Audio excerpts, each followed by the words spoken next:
me tornei terapeuta de família na minha família de origem. Plagiando Monique, diz que todo terapeuta de família já se torna terapeuta de família na sua família de origem. Eu venho de uma família de avós imigrantes da Rússia e da Polônia. Meus pais já são nascidos aqui no Brasil, minha mãe em Minas e meu pai no Paraná, mas se conheceram aqui em São Paulo, já estavam morando aqui em São Paulo. Meus avós foram muito importantes na minha vida, meus avós maternos. Meus avós paternos eu só conheci meu avô e depois tive uma avó drasta também, que era muito querida também. E meus avós maternos, nós convivemos muito. Meu avô era um homem bastante alegre, dava muita risada, gostava de cantar, conhecia as óperas, muito lindo.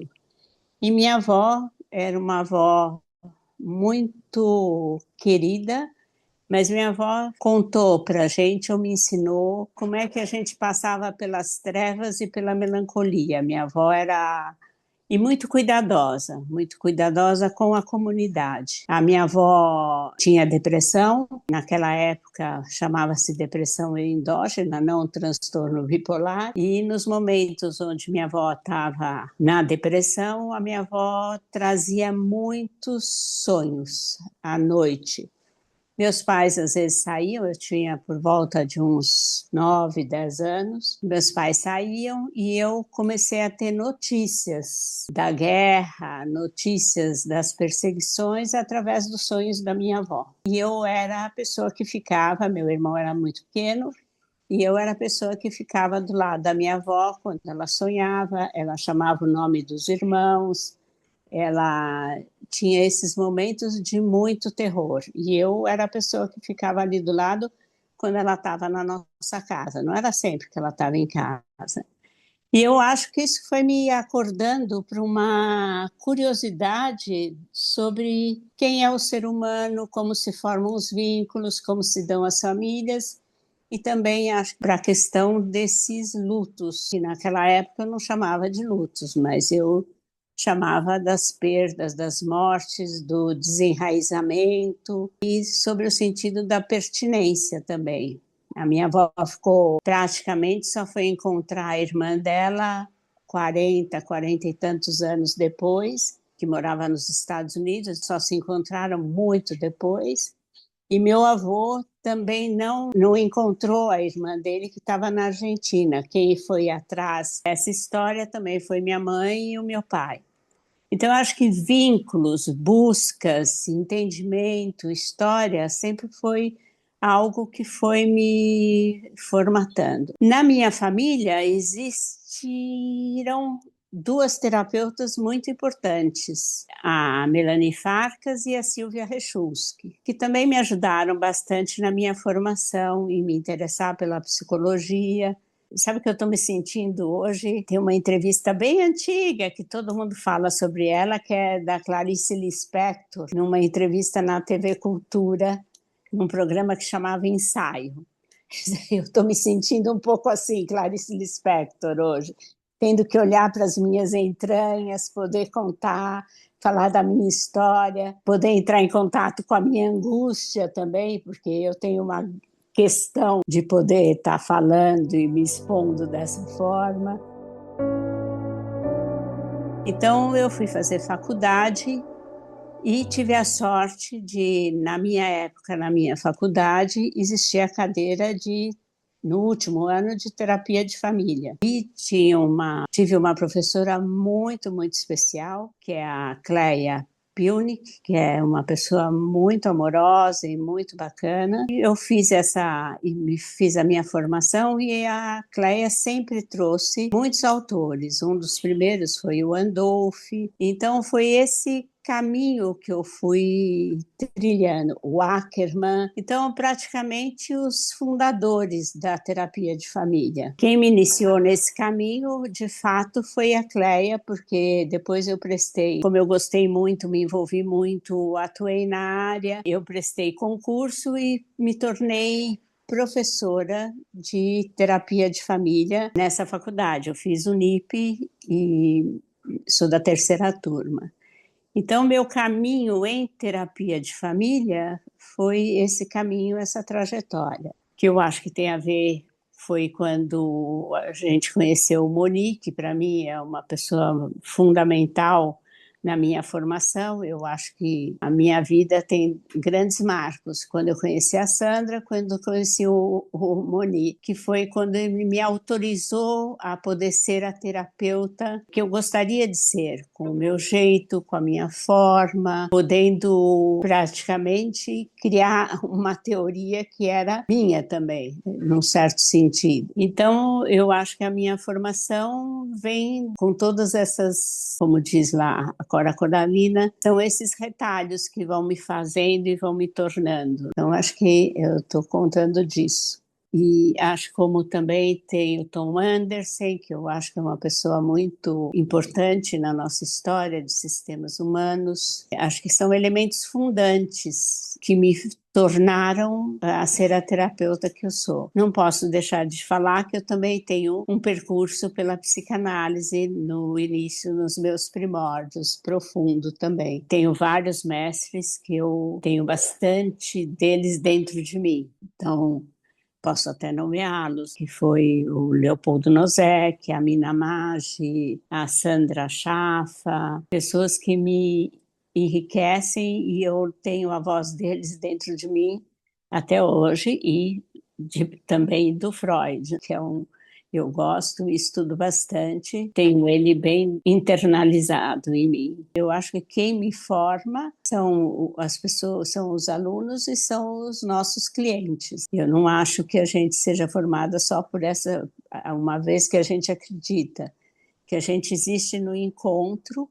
Eu acho que é nessa troca e nesse encontro e que eu acho que eu estou em constante transformação. Eu sou formada pelos nossos alunos e pelos meus clientes também. Eu acho que eu estou sempre em transformação. Eu acho que nesses 25 anos, além, eu estou colocando como se fossem os pilastres, mas os meus pilastres tem várias, eu tenho vários dentro desse lugar.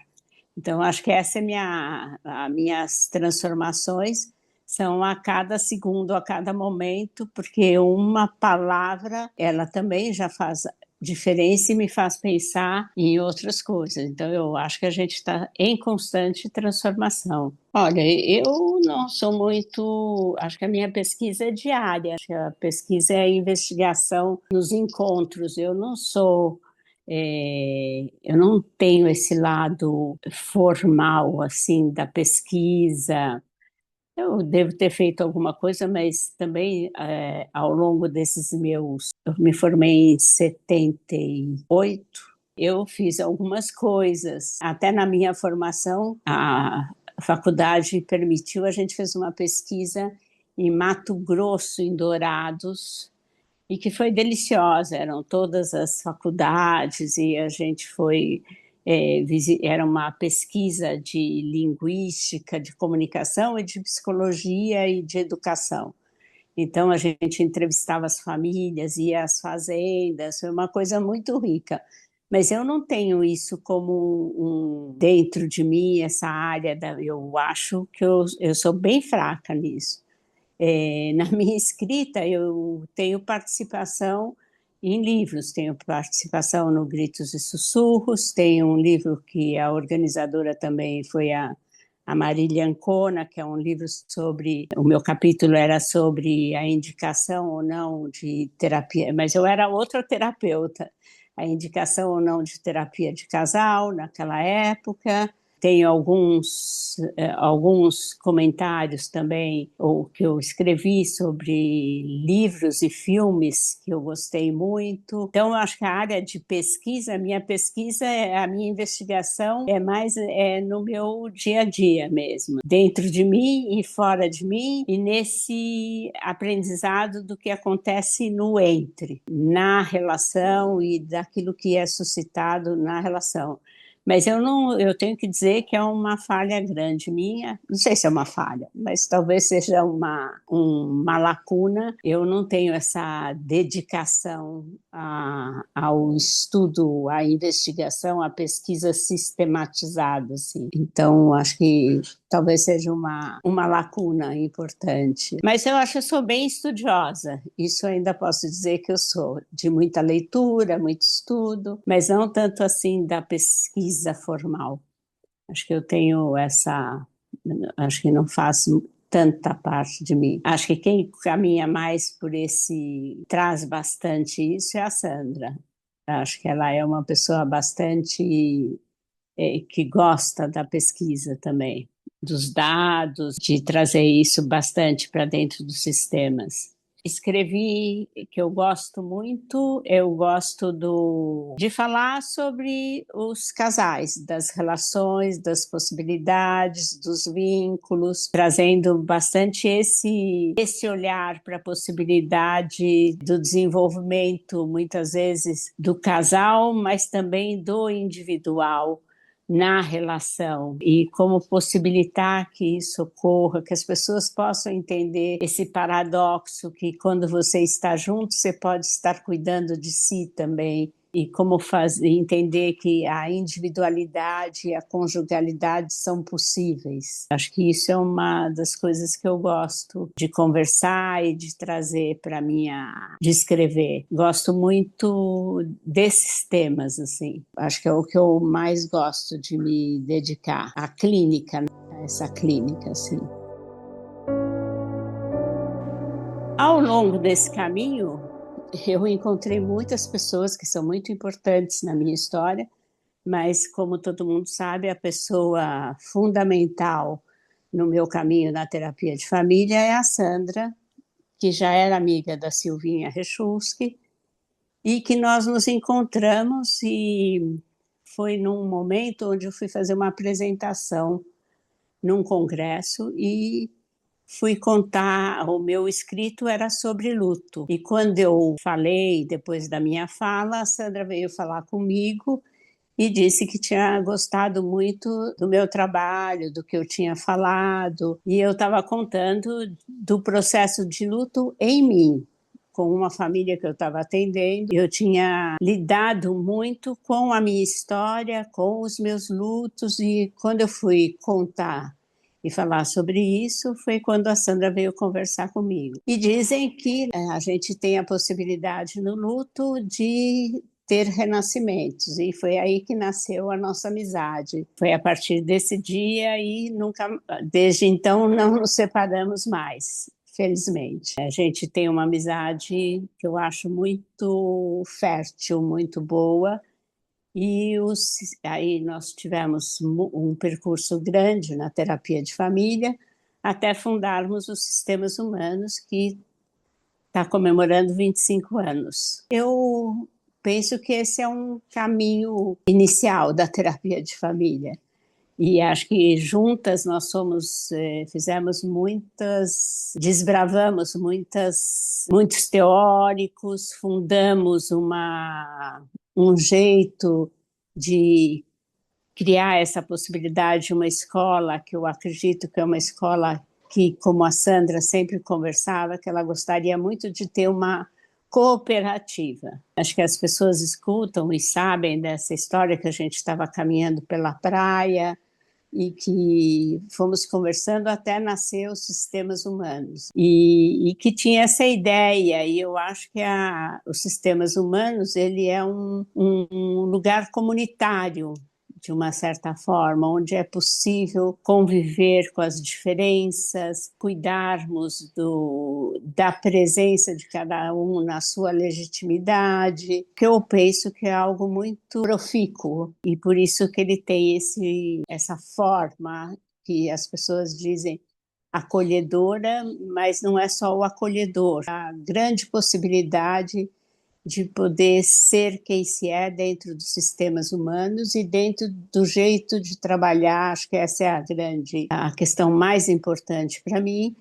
E acho que desde o momento que a gente fundou os sistemas, eu já estava em transformação. Então, acho que nesse sentido que eu acredito também. Acho que as grandes transformações se dão também na convivência e nesses encontros. Acho que tem grandes momentos que vivemos, assim, passamos por coisas também muito boas, mas passamos por coisas difíceis. Eu acho que uma das grandes questões que a gente tem, e que também eu sei que perpassa, é a relação que eu tenho, nós, os formadores, a nossa lealdade, a nossa amizade, quando a gente vive momentos difíceis, como a gente se cuida. Eu tive momentos muito dolorosos também, de perdas, e são esses meus amigos que são meu chão. Primeiro, eu acho que tem uma questão da ética relacional, que eu acho que é uma questão muito importante. Como é saber dar lugar ao outro, saber cuidar das diferenças, trazer isso em si. Eu acho que esse estar com o outro, saber dar lugar ao outro, dar lugar às diferenças, poder conviver com elas, trabalhar com a questão dos preconceitos, viver ou aprender, ter disposição para aprender, estar atento também a si, para poder estar de fato nesse encontro e poder estar inteiro, ter uma clareza acho que a pessoa que fala bastante nisso também é a Sandra, no sentido desta coerência entre o ser e o fazer. Isso, para mim, é uma questão bastante importante, de que a gente se cuide. Não estou falando que a gente consegue isso o tempo todo, mas como é importante a gente se cuidar para estar com o outro e para desenvolver essa escuta para o outro. Isso para mim e para os outros, que quando a gente está com uma família, você ouve muitos. Então, para mim, isso é uma questão. Se eu não estiver cuidando de mim, eu não vou conseguir estar, de fato, aberto para poder escutar o outro ou para receber o outro em mim, que eu acho que é uma questão bem importante. E também acho que reflexões sobre as transformações que hoje a gente vem vivendo, das relações de casal, das relações de família, as novas possibilidades, como que a gente conversa com as nossas tradições, com os nossos valores. Acho que essas são as questões que eu estou falando, talvez porque eu fique atenta em mim, que eu acho que é uma questão importante. E muito estudo também. Acho que muita leitura, muito estudo, mas acho que isso quem vem buscar, de alguma forma, já traz em si. Quando vem buscar um curso, as pessoas vêm buscar algo para aprender, essa capacidade ou esse desejo, ou como dizem, essa vontade de estar se aprimorando, de ir atrás, eu acho que é muito rico. Acho que isso são coisas muito importantes. Bom, uma das coisas importantes aconteceu com os sistemas humanos. Eu acho que os sistemas humanos, eu gostaria muito que ele continuasse. Eu tenho uma questão na minha vida dizem que eu tenho mania de eternizar as relações. Eu gosto mesmo da perpetuação, mas eu gosto da perpetuação com a renovação. Então, acho que os sistemas humanos criou uma possibilidade importante, que foi quando a gente conversou e criou-se a possibilidade da gente fazer uma formação de formadores, que é um marco importante nos sistemas humanos, e que outras pessoas que foram nossos alunos começaram a fazer parte da nossa equipe. E isso eu acho que é de uma riqueza profunda, que são as novas gerações, e que isso que vai permitir sair dessa questão de um lugar fechado, desse núcleo inicial, e poder ampliar e fazer transformações, e isso ir se ampliando. A educação continuada, que existe nos sistemas humanos, que traz uma abertura grande. Eu acho que temos esse projeto novo, que é de fazer essa parceria, da gente está fazendo um projeto junto do Einstein lá na Paraisópolis, que é muito rico e que também traz uma maneira nova para a gente se colocar dentro dos tempos atuais, daquilo tudo que a gente tem vivido e contextualizado na questão social, que é maior inserção social, maior inserção na comunidade, prestar mais serviços à comunidade. Isso eu acho que faz muita diferença. Acho que é uma ampliação e uma possibilidade de maior continuidade para os sistemas humanos, que ele não ficaria fechado e que fosse, vou usar a palavra crônica, mas ficar estático. Eu acho que a gente tem como nosso logo a espiral, mas tem por ser essa transformação continuada. Isso que eu acho que é uma coisa bem importante. E podendo criar com as novas gerações. Então, acho que esse é a minha, acho que é o meu desejo para os sistemas humanos. São meus votos para os sistemas humanos.